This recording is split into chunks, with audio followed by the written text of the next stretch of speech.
Muchas gracias y buenas tardes. Agradecido a la Fundación, saludo a los compañeros de mesa y a los participantes.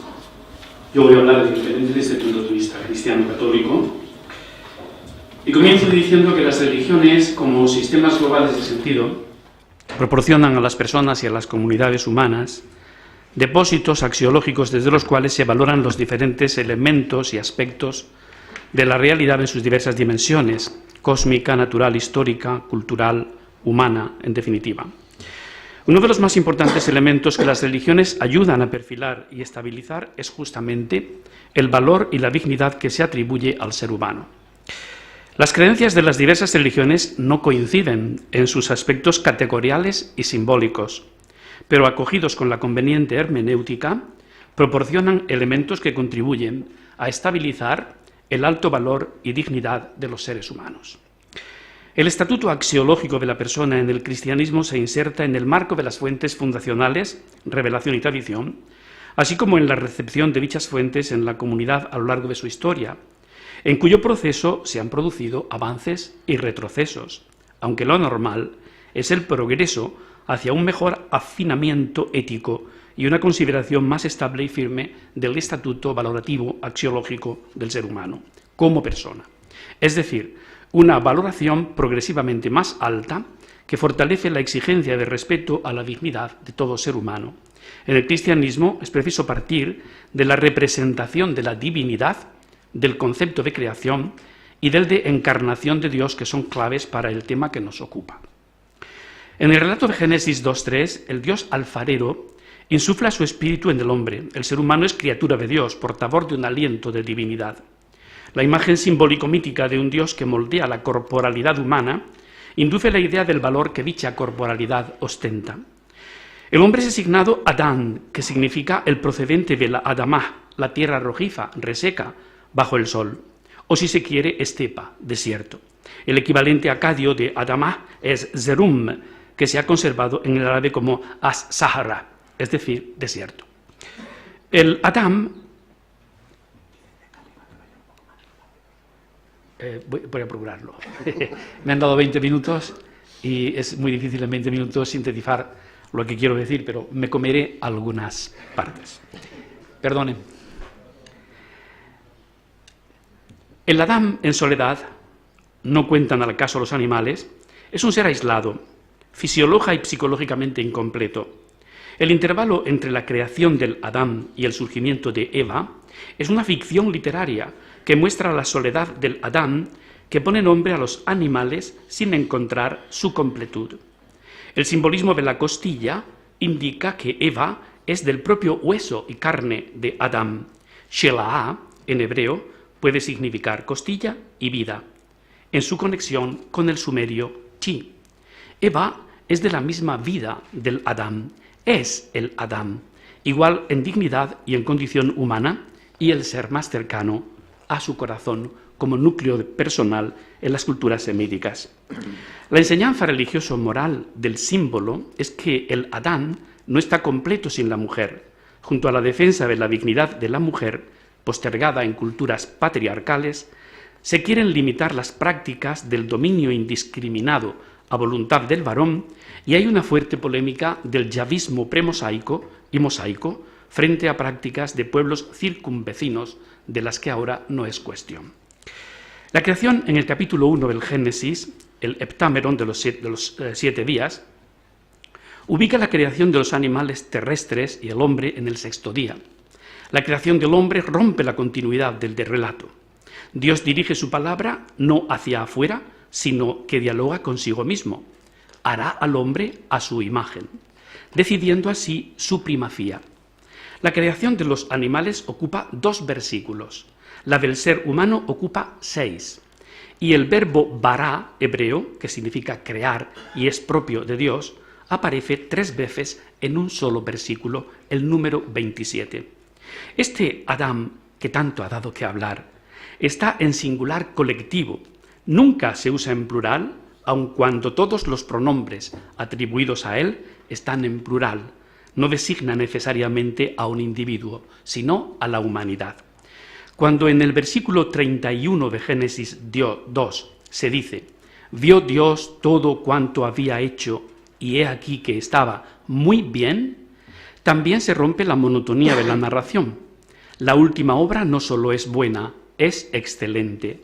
A pesar de la cara oscura del mal, se transmite fe en el mundo. Dios cree en el mundo, en sus posibilidades, en el proyecto de que el mundo llegue a ser bueno, un mundo que hay que recrear continuamente. La predicación y vida y obras de Jesús, he pasado ya al Nuevo Testamento, es otro elemento fundacional para la estabilización del estatuto axiológico del ser humano y de su dignidad en la creencia cristiana. Jesús puso las necesidades de la vida humana por encima incluso de la ley religiosa de su época con aquellas palabras que relata el Evangelio de San Marcos. El sábado ha sido instituido para el hombre y no el hombre para el sábado. La ley religiosa que fosilizaba el sábado fue quebrantada en muchas ocasiones por Jesús, pero siempre no por capricho, sino para poner por encima de ella las necesidades de los seres humanos. Está el tema de las espigas arrancadas en sábado por los discípulos, está el tema de la curación del hombre de la mano seca en la propia sinagoga judía y en sábado, o está el tema del paralítico de la piscina probática curado en sábado, o la mujer encorvada en sábado y en la sinagoga. Semejante es la justificación de la curación en sábado del muchacho hidrópico en casa de uno de los principales jefes fariseos. Para no alargar más, refiero la frase pronunciada por San Pedro en el sermón en casa de Cornelio, en el capítulo 10 de los Hechos de los Apóstoles, que sintetiza la acción continua de Jesús en favor de la dignidad del hombre, especialmente en situación de desvalimiento.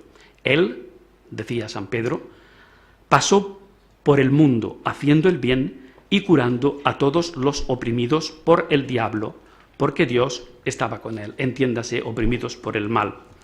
La acción de Jesús tenía como objetivo primordial hacer presente el reino de Dios en atención preferente a 3 sectores humanos cuya dignidad estaba maltrecha: los pobres, los enfermos y los pecadores.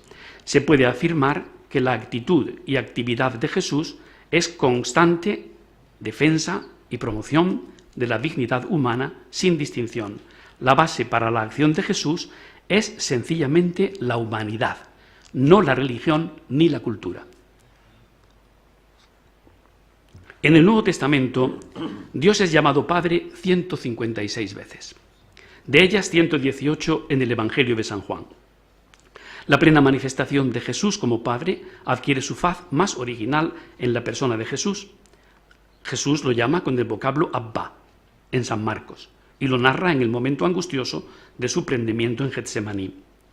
No hay duda de que esta frase fue pronunciada por Jesús. Pertenece a la tradición apostólica más antigua. El Padre Nuestro, modo de orar específicamente del discípulo, significa que también el cristiano puede llamar a Dios Padre. Este dato será recogido por la reflexión cristológica y trinitaria en los primeros concilios ecuménicos, como un firme dato de la fe. En el nivel narratológico, la manifestación de la paternidad de Dios brilla en 2 parábolas universalmente conocidas, la del buen samaritano y la del Padre misericordioso, más conocida como del Hijo pródigo. Y como me han dado 20 minutos y encima me han dicho que hable despacio, voy a pasar estas 2 parábolas y las doy por conocidas culturalmente, aunque sea en nuestra situación occidental. Paso ahora al tema digamos, doctrinal o dogmático, si quieren, de verdades de fe que los cristianos creemos. Una de las confesiones del cristianismo que más pueden contribuir a fundamentar el valor y la dignidad de la persona es la fe en que Jesucristo es el Hijo de Dios hecho hombre. Los primeros concilios debieron de trabajar intensamente sobre el concepto griego de prosopon para depurarlo de su primitiva significación de máscara, a través de la cual resonaba la voz del personaje, y darle la consistencia ontológica y la densidad necesarias para sostener la fe en un Dios que, siendo uno en naturaleza, es trinidad de personas, en perfecta autodonación mutua. En esto trabajaron los concilios de Nicea en el 325, el primero de Constantinopla en el 381, el concilio de Éfeso en el 431 y finalmente el de Calcedonia en el 451. Esta confesión de fe ha ido desarrollando la fe apostólica de la Iglesia en torno a la persona de Jesucristo. Las iglesias cristianas se reconocen a sí mismas en la correcta confesión de que el Hijo de Dios asumió la naturaleza humana. La humanidad queda así elevada como digna de ser asumida por Dios en la encarnación. Somos conscientes de que otras tradiciones religiosas no aceptan esta confesión desde su presupuesto de fe, pero no se trata de creer y decir todos lo mismo, sino de exponer aquellos elementos propios de cada tradición, entre los cuales, permaneciendo la diferencia, puede establecerse una convergencia hacia la fundamentación de la común e igual dignidad de todo ser humano, más allá de etnia, cultura, ideología, religión, etc.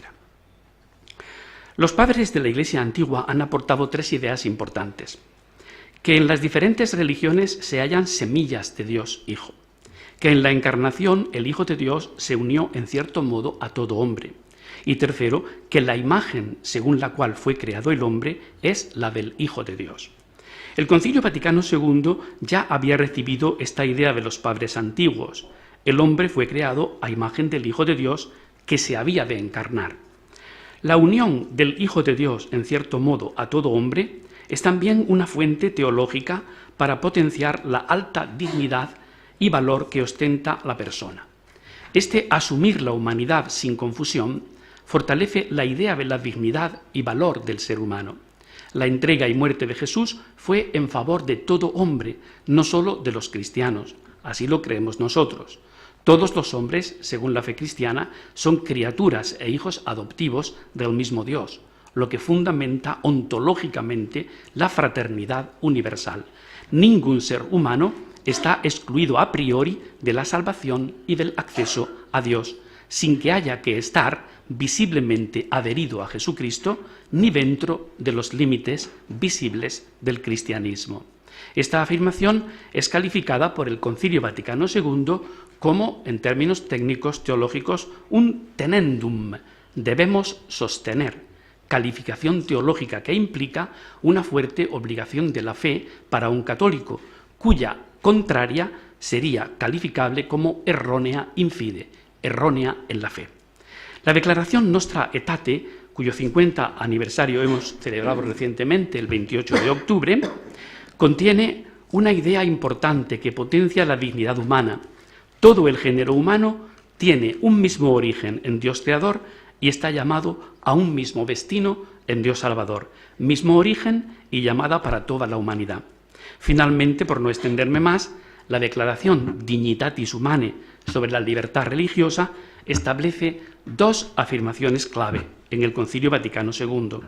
Primera, el fundamento de la libertad religiosa es la dignidad de la persona humana, tal como se la conoce por la palabra revelada de Dios y por la misma razón natural. Segunda, el sujeto de la libertad religiosa es la naturaleza humana. El derecho a la libertad, con tal que se guarde el justo orden público, no puede ser impedido aun cuando se esté en el error según la fe católica. Se es sujeto de derecho por ser persona, no por ser cristiano o de otra religión. El sujeto del derecho no reside en la verdad, desde el punto de vista de la fe católica, reside en la persona y no depende de los contenidos de la creencia o ideología que el sujeto personal tome, siempre que se respete, como he dicho, el justo orden público. El Vaticano II no fundamenta la dignidad de la persona sobre su situación de conciencia en la verdad o en el error, según la propia doctrina de la Iglesia, sino como una dimensión y propiedad inherente al hecho de ser humano. Fundado el reconocimiento de la dignidad de la persona en su propia naturaleza como ser humano y no en la adscripción a ideas, creencias, ideologías o culturas, sin embargo, es verdad que el pleno reconocimiento de este derecho se llevó a cabo no sin una dialéctica tanto interna dentro de la propia comunidad cristiana católica como externa, es decir, en confrontación con otras formas de pensamiento y estilos de vida. Asimismo, es cierto que determinadas prácticas concretas en el cristianismo a lo largo de su historia no estuvieron, y puede que no estén, a la altura de los ideales y paradigmas de la fe y la predicación eclesial. Esto no se puede valorar, evidentemente, sin atenerse a los contextos culturales y a la evolución de la conciencia ética también dentro del cristianismo, lo cual está en relación directa con la profundización en las fuentes fundacionales mediante una hermenéutica bíblica y doctrinal que tuvo sus altibajos y fue abriéndose paso a lo largo de la historia. Termino diciendo, estamos hablando del presente y de cómo las creencias y convicciones del cristianismo y su praxis, incluidas sus propias dialécticas internas e incluso sus desviaciones histórico-empíricas, pueden contribuir, junto con otras religiones, forma de pensamiento y estilos de vida, a afirmar la dignidad del ser humano y su salvaguardia en un mundo que necesita hoy especialmente de la convergencia y de la concordia respecto de esta realidad del ser humano como digno del mayor respeto y protección de su vida biológica, psicológica, moral y espiritual, así como de sus organizaciones comunitarias, siempre salvando el orden, la justicia, la equidad y la libertad. Muchas gracias.